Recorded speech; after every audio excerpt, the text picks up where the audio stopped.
Seguramente ayer, ya nos dirá ella, estuvo muy ocupada y en un descuido hasta bombardeada de llamadas, y es que ayer fue el Día Mundial del Periodismo y no podemos pasar por alto una fecha que también duele, mi querida Anabel, acá en México. Te mando un abrazo, Anabel, buenas tardes.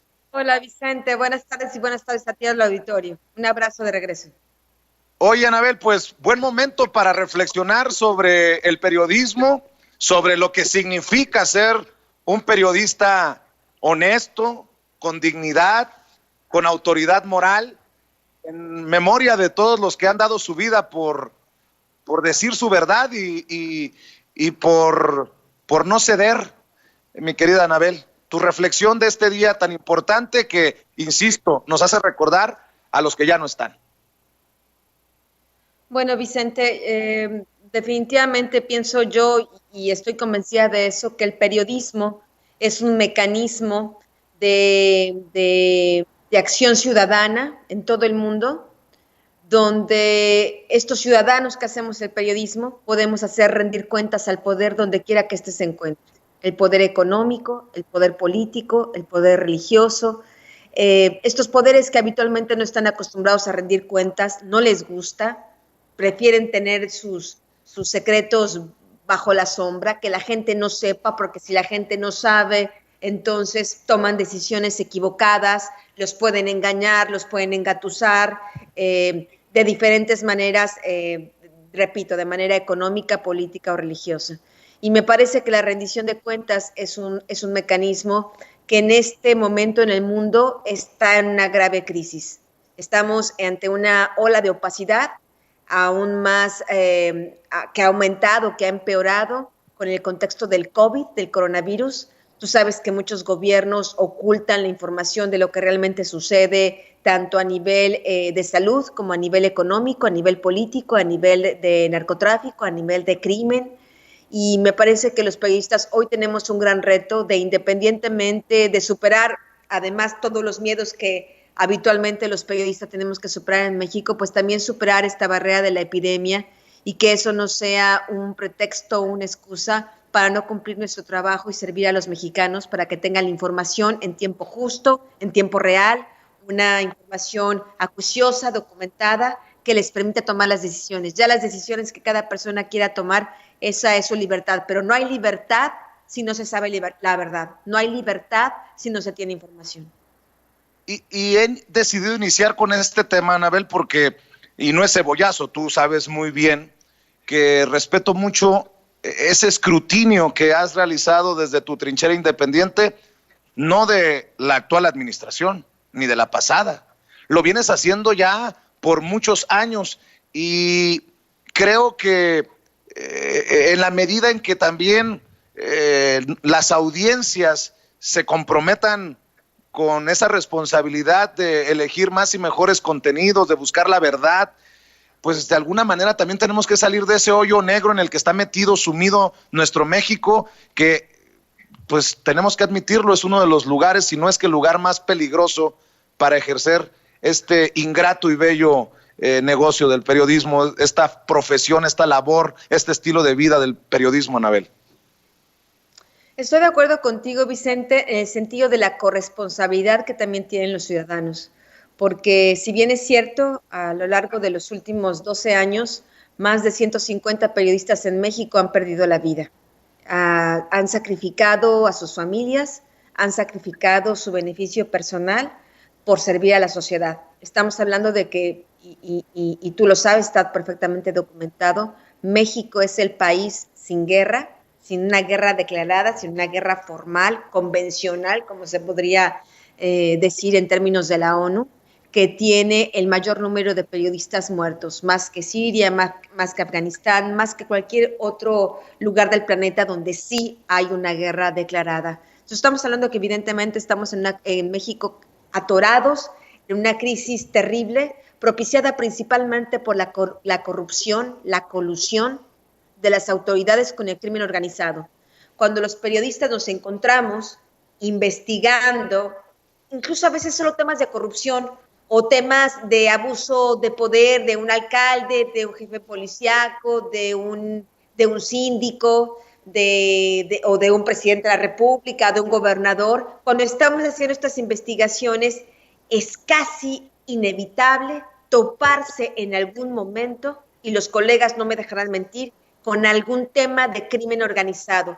Porque cuando estos políticos, estos servidores públicos trabajan para el crimen organizado y un periodista está cuestionando este poder que le es útil al crimen organizado, es ahí cuando estos dos poderes se unen para combatir la transparencia y la rendición de cuentas que tratamos de generar los periodistas a través de nuestro trabajo cotidiano o a través de nuestras investigaciones de largo aliento. Entonces, me parece que en este sentido es muy importante la corresponsabilidad de la sociedad de informarse y de interesarse por este derecho, porque si bien es cierto, nosotros como periodistas hacemos con nuestro esfuerzo que la sociedad tenga acceso a esta información, la gente tiene entonces ahora la corresponsabilidad de: yo tomo esta información, la conservo en mi memoria, en mi conciencia ciudadana, y entonces tomo decisiones.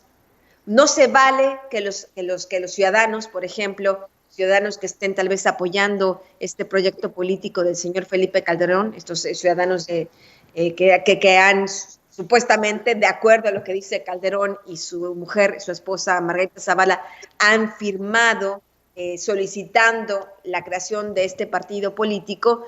Bueno, pues nadie podría decir que estos ciudadanos no saben quién es Felipe Calderón. Lo saben desde hace años, lo saben desde que llegó al poder y tomó la presidencia de la República.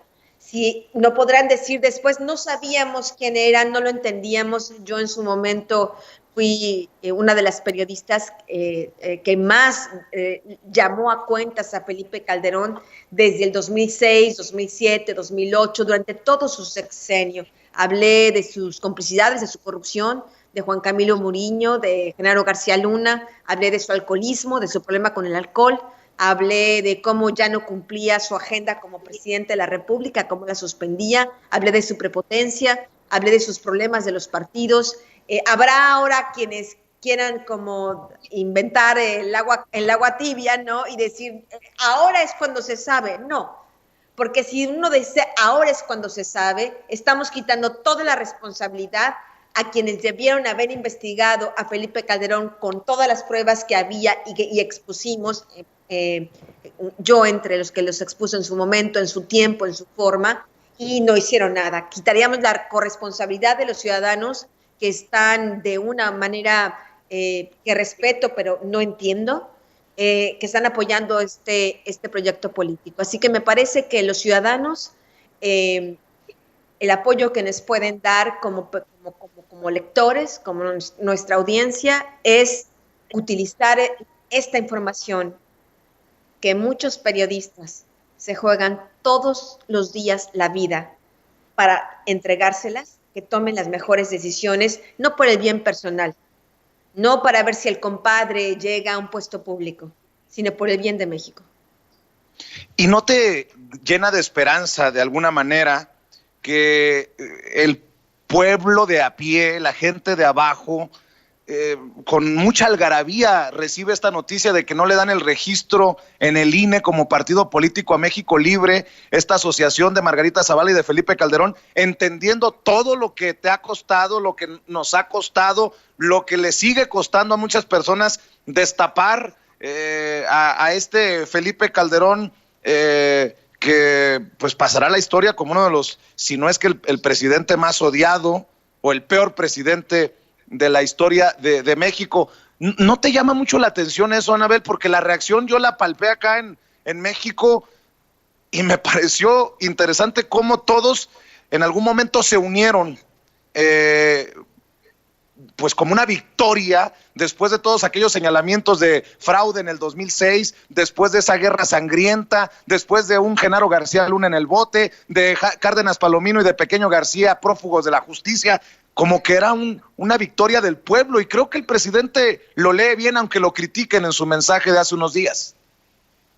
Mira, de Felipe Calderón, y por eso es importante conservar la memoria de lo que se denunció en su momento, muchos ciudadanos reunieron firmas para que un tribunal internacional juzgara en el 2011, 2012, 2013 a Felipe Calderón por los crímenes cometidos en México, por esta falsa guerra contra el narcotráfico, que más bien era su colusión con el narcotráfico, con el cártel de Sinaloa, que causó miles de muertos y desaparecidos y una violencia grotesca que terminó totalmente con la escasa y frágil paz que había en México. Entonces estamos hablando desde hace mucho tiempo que muchos ciudadanos están pidiendo justicia porque se supo en su momento quién era Felipe Calderón. A mí realmente cuando yo veía estas iniciativas de este hombre, yo me preguntaba, no va a reunir ni una firma, ni su mamá va a firmar para que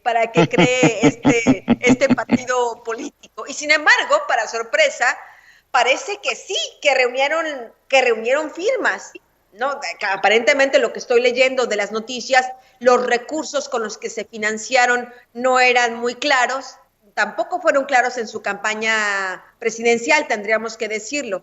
Recuerdo no solo los datos duros de su financiamiento en su campaña presidencial, que fueron muy opacos, que había lagunas, como igual ocurrió en la campaña de Vicente Fox y de Enrique Peña Nieto, sino también recordarás que el propio abogado del Mayo Zambada, señor Fernando Gagiola, me reveló que el cártel de Sinaloa, según los propios dichos del Mayo Zambada y de Vicente Zambada Niebla, su hijo, habrían sido financiada la campaña política de Felipe Calderón con fondos del cártel de Sinaloa. Entonces estaríamos hablando que es un hombre que ya estaba totalmente involucrado, que tiene un negro historial, si lo queremos hablar de esta manera, no solo en materia política o como gobernante, sino también en materia electoral. Así que para mí era increíble que la gente firmara estas solicitudes para obtener el registro. Y bueno, debo decir que pienso que sí, México libre de Calderón. Qué bueno. Qué fuerte declaración, Anabel. Y para reforzar tu verdad, punto... es lo primero que pensé, Vicente. Le niegan el registro de México libre. Pensé, vaya, finalmente México libre de Calderón. No se podía pensar de otra manera. A lo mejor por eso la gente festejaba tanto, porque finalmente quedaron libres, a menos hasta este momento, de este sujeto que todavía, con un cinismo increíble, pensaba que podía volver a engañarnos y poder, sobre todo, jugar con que la gente no tenía memoria. Los mexicanos sí tenemos memoria y muchos periodistas trabajamos muy duro para que esa memoria no se borrara. Y precisamente me llama mucho la atención que tu más reciente artículo en Deutsche Welle hablas de los expresidentes de México al banquillo de los acusados y dices en un párrafo, si bien es imprescindible juzgar el pasado en México, también se debe plantear forzosamente cómo evitar que este se repita. Esto en relación a la propuesta del presidente Andrés Manuel López Obrador de la consulta popular, Anabel. Así es, Vicente. Bueno, como tú sabes y como la audiencia sabe, justo en estos momentos, justo en estos días, hasta el 15 de septiembre, están las fechas para recolectar estas firmas. Se debe recolectar más de 1 millón de firmas para convocar, para que se haga el quórum, para entonces ya convocar a la consulta sobre si los expresidentes, al menos los últimos 5 expresidentes, Carlos Salinas de Gortari, Ernesto Zedillo Ponce de León, Vicente Fox Quesada, Felipe Calderón Hinojosa y Enrique Peña Nieto puedan ser sometidos a juicio. Ahorita estamos en la consulta de la consulta. Si se reúnen las suficientes firmas, tendríamos ya la consulta formal de si deben o no llevarse a juicio y bueno, eso sin duda alguna sería un tema histórico en México. Y bueno, hemos hablado muchas veces de estos excesos del poder presidencial, son parte de un tema insistente, recurrente en nuestras pláticas, Vicente, pero también hay que hablar, y me parece fundamental, de cómo evitar que esto suceda cíclicamente, porque si tú lo ves y nos damos todavía más atrás, desde Díaz Ordaz, Echeverría, hasta Enrique Peña Nieto, al menos esperemos que este presidente no caiga en eso, y si caiga, pues lo llamaremos a cuentas, pero hasta este momento al menos todo indica que no. Pero al menos lo que es un hecho documentado es que todo este ciclo de presidentes, hasta Enrique Peña Nieto, han cometido directamente ellos, desde la casa presidencial, actos de corrupción. ¿Por qué? Son de diferentes partidos políticos, se supone que son de diferentes incluso ideologías, podría pensarse, cuando el PAN, cuando Vicente Fox, cuando Felipe Calderón llegan al poder, y sin embargo cometen los mismos excesos. Cuando uno ve, por ejemplo, esta transición, este cambio de poderes en los estados, por ejemplo, de un gobernador de un partido político y viene luego después de otro gobernador de otro partido político y viene de otro partido político, hay la constante de la corrupción, porque me parece que el poder ejecutivo, como es concebido en México, tanto a nivel federal como a nivel local, es un poder caduco, es un poder excesivo para los tiempos que vivimos hoy de democracia. Es un poder que en realidad no tiene contrapesos, aunque en el papel, en la Constitución, existe el poder legislativo y el poder judicial, que se supone deberían de ser el contrapeso de este poder ejecutivo fuertísimo. Es evidente que no lo han sido. Por eso estamos ahora teniendo que hablar de que tienen que ser juzgados estos últimos 5 presidentes. Estamos hablando 30 años de la historia de México, porque ni el poder legislativo, ni el poder judicial hicieron su trabajo. Entonces estamos hablando de que falta poder robustecer estos poderes, hacerlos más independientes, menos viciados, con menos intereses políticos y más intereses hacia la protección de los intereses del país y de los ciudadanos, para realmente hacer un contrapeso a este poder presidencial que no importa quién sea el presidente, de una u otra manera está el exceso de poder, está la cantidad de responsabilidades que tiene un solo hombre en sus manos, que terminan, y como lo hemos visto en la historia, al menos hasta Enrique Peña Nieto, pues cometiendo actos de corrupción terribles. Entonces me parece que es que bueno que llamemos a cuentas a los expresidentes. Ojalá esto no termine en demagogia. Sería importante decirle a la gente, concientizarla, que es muy probable que muchos de los delitos cometidos por estos hombres hayan prescrito. Sin embargo, aún así yo pienso que la consulta es importante, e incluso una investigación formal, grande, independiente sobre la corrupción de estos expresidentes sería importante, incluso aunque hubieran prescrito sus delitos, porque al menos tendríamos como una megacomisión de la verdad que nos diga cuál ha sido el saqueo de México, cuál ha sido la corrupción, cuál ha sido también la colusión entre estos expresidentes y el narcotráfico en los últimos 30 años, y al menos tenemos una comisión de la verdad que nos puede dar un diagnóstico de qué es nuestro país en materia de esto, y recordarlos siempre como lo que realmente son a estos 5 hombres que esperemos, realmente yo al menos firmaría de que si hubiera la posibilidad realmente de hacer esta consulta y que realmente hay un ajuste no de cuentas, un ajuste de memoria, un ajuste de conciencia, un ajuste de verdad con la historia. Lo dices, y lo dices bien, Anabel, tan importante el posible juicio como esta comisión de la verdad. Y déjame, si me permite, cerrar regresando al tema del periodismo. Hoy que se habla tanto del alcoholismo de Calderón y de las decisiones que pudo haber tomado en estado inconveniente y sus resbalones, también recuerdo lo que tú nos vienes diciendo desde hace años. La gente tiene que, al César lo que es del César, reconocer que tú publicaste Los cómplices del presidente en tiempos en los que estaba en riesgo tu vida, sigue estando en riesgo, pero los matones, los malandros estaban en el poder. Llámese Genaro García Luna y los que salgan en la lista. Anabel, yo vengo obviamente siguiendo todo lo que escribes, tus libros, y es una pregunta brutal, porque entiendo que te fuiste de México no por gusto, porque sé lo que has sufrido en estos años, lo sé, lo he visto, me lo has contado. Hoy es más peligroso ejercer el periodismo, a pesar de que tenemos el gobierno de la Cuarta Transformación, a pesar de que tenemos a Andrés Manuel López Obrador comprometido con la libertad de prensa y la libertad de expresión, o antes era más difícil. Y no sé si soy injusto incluso con la pregunta, porque sé lo que conllevó estar en nuestro país y publicar lo que has publicado en libros y en la prensa, en los medios nacionales. Mira, Vicente, yo no puedo decir que es peor, pero no puedo decir que es mejor.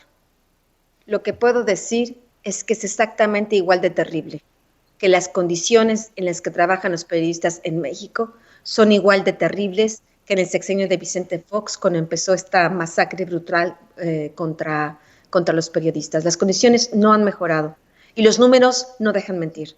Estamos hablando de un promedio de un periodista mexicano asesinado por mes. Es el promedio que llevamos desde hace varios años y es el promedio que sigue hasta este año. Es el promedio del año pasado y es el promedio de este año. Y esa es una cifra muy vergonzosa para la libertad de expresión en nuestro país. Aquí el tema no solo depende del gesto o no de un presidente, depende de un verdadero compromiso de las autoridades para investigar estos homicidios. Depende de los funcionarios públicos de otros niveles que se sienten incómodos con nuestras investigaciones y que entonces comienzan a amenazar o de plano a asesinar a los periodistas incómodos. Entonces estamos hablando realmente de un nivel de impunidad en los asesinatos de periodistas terrible. El mismo nivel de impunidad que con Felipe Calderón, el mismo nivel de impunidad de Enrique Peña Nieto. Me parece que yo sería una traidora a mis compañeros periodistas si no dijera esto. Esta es la realidad, Vicente. Independientemente de la 4T o de Andrés Manuel López Obrador o no Andrés Manuel López Obrador, la situación sigue siendo terrible. Los salarios son pésimos, no hay seguros de vida, no hay respaldo a los familiares que quedan desamparados con la muerte del periodista. Y no hay justicia. Las autoridades locales y la propia Fiscalía General de la República, que tiene la facultad de atracción del caso y de hacer sus propias investigaciones, no hay casos resueltos, solo es impunidad. Y me parece que esto habla por sí mismo. Es impunidad porque, por desgracia, muchas veces, en la mayoría de las ocasiones, quienes están amedrentando y asesinando a los periodistas son las propias autoridades. ¿Cómo se van a investigar a sí mismas?